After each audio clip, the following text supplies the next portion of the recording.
The first military surprise blow in the Italian stalemate comes in a bold, large-scale landing on the Nazi held coast near Anzio. Yanks of the American Fifth Army seize a wide beachhead. Swarming ashore in force, they take the German high command completely unaware.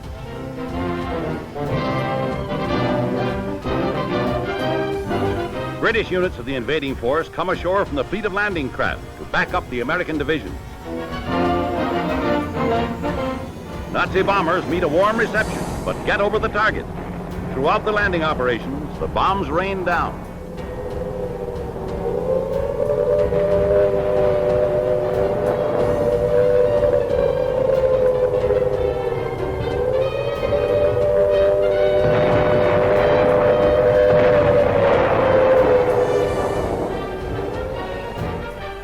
Nazi troopers lie where they fell. Fires sweep Anzio.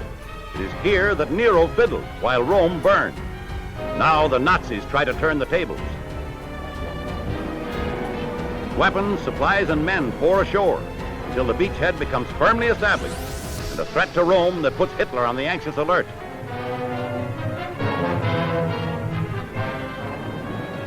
South of the casino area, swirling floodwaters and terrific handicaps of the Italian terrain face the Allied armies.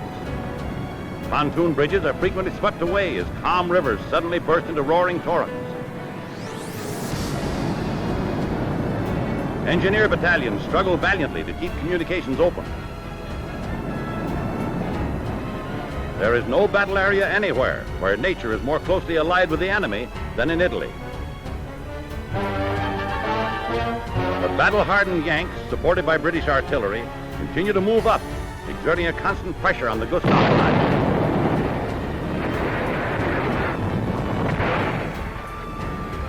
Even the patient donkey becomes hardened to war. The Italian people reap the bitter fruit of fascism's alliance with Hitler.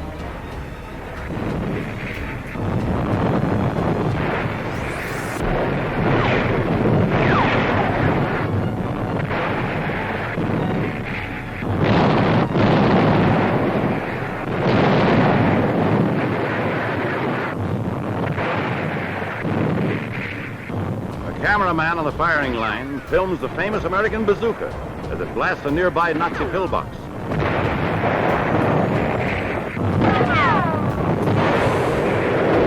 The roar of Allied artillery continues, this deafening chorus constantly reverberating through the war-torn hills.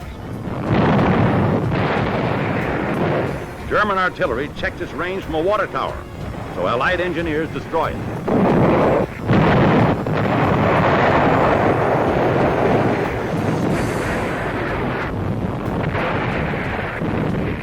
American veterans of Sicily and Salerno are in the thick of the fighting and adding to their laurels, putting Hitler's best storm troops to their most severe test.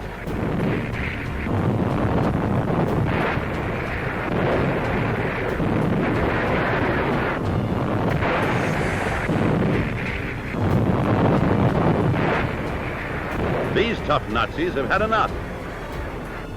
A village is entered, close to fortified heights that dominate the Allied lines. So they prepare to take action. It is the ancient St. Benedictine monastery, occupied and fortified by the Nazis. Pamphlets of warning are strewn over the objective before the bombardment begins.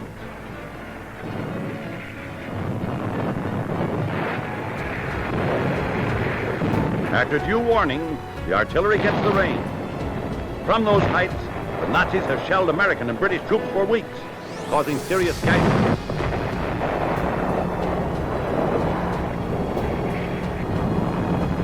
Now the bombers operating from captured Italian fields come over to teach the Germans that no sacrilege of ancient landmarks can save Hitler.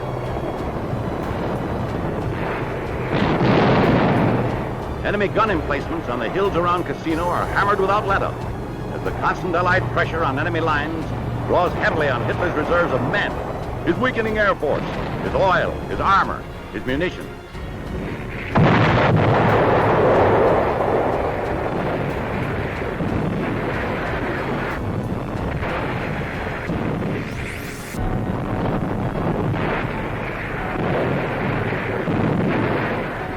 Thousands of empty shell cases speak eloquently of the fury of the Allies' fight for Rome.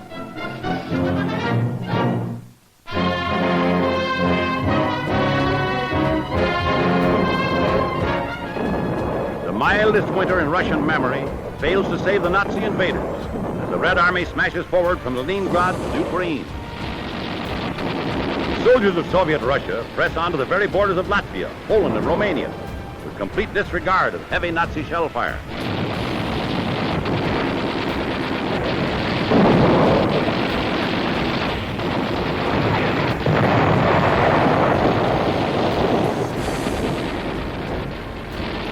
An advance guard is stopped by the fire from a crippled Nazi tank, still serving as a makeshift pillbox for its crew. The enemy is driven out and shot down. The world marvels at the long-sustained power of an offensive stretching 800 miles from Stalingrad all the way to the trembling Balkans.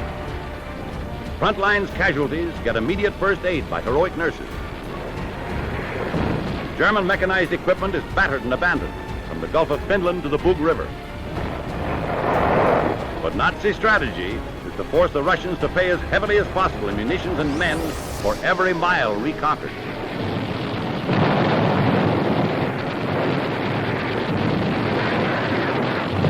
Enemy artillery tries to find a destructive Red Army rocket battery hidden somewhere in this area.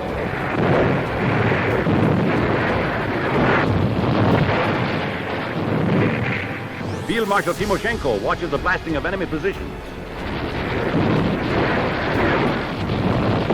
Smolensk, Gomel, Kiev, Kryvyi Rog, and thousands of smaller towns are swept clean of the enemy. Hundreds of thousands of Germans either perish or surrender. Complete ruin is left behind by every retreating Nazi division. They blast and burn in a senseless orgy of destruction. The bitter fruit of Hitler's intuition is not only useless slaughter and waste, but a Russian hatred of everything German symbolized by 1,000 flaming villages.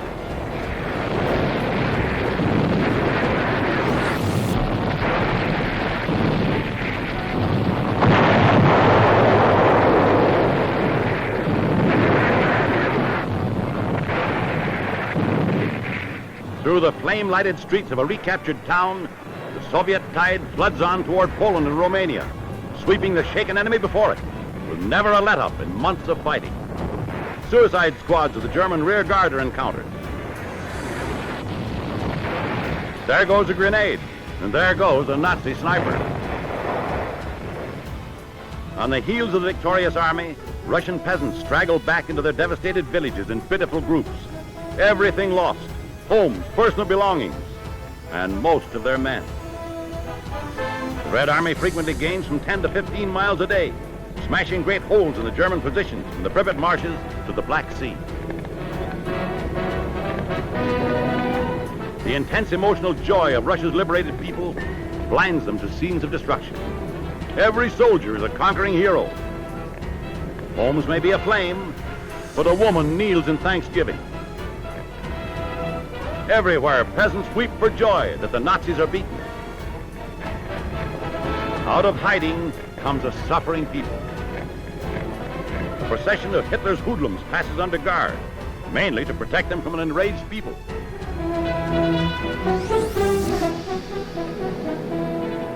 The rumble of a Soviet tank brings out the children with a wild joy.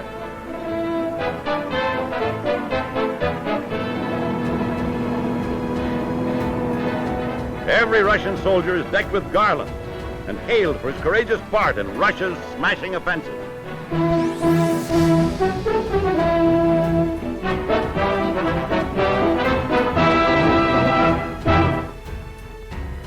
Thank you for joining me on this journey to explore the heroic history of Douglas MacArthur, the legendary warrior who never backed down.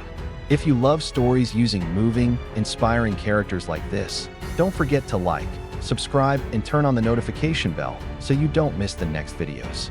Your subscription is a great motivation for me to continue telling memorable stories in world history.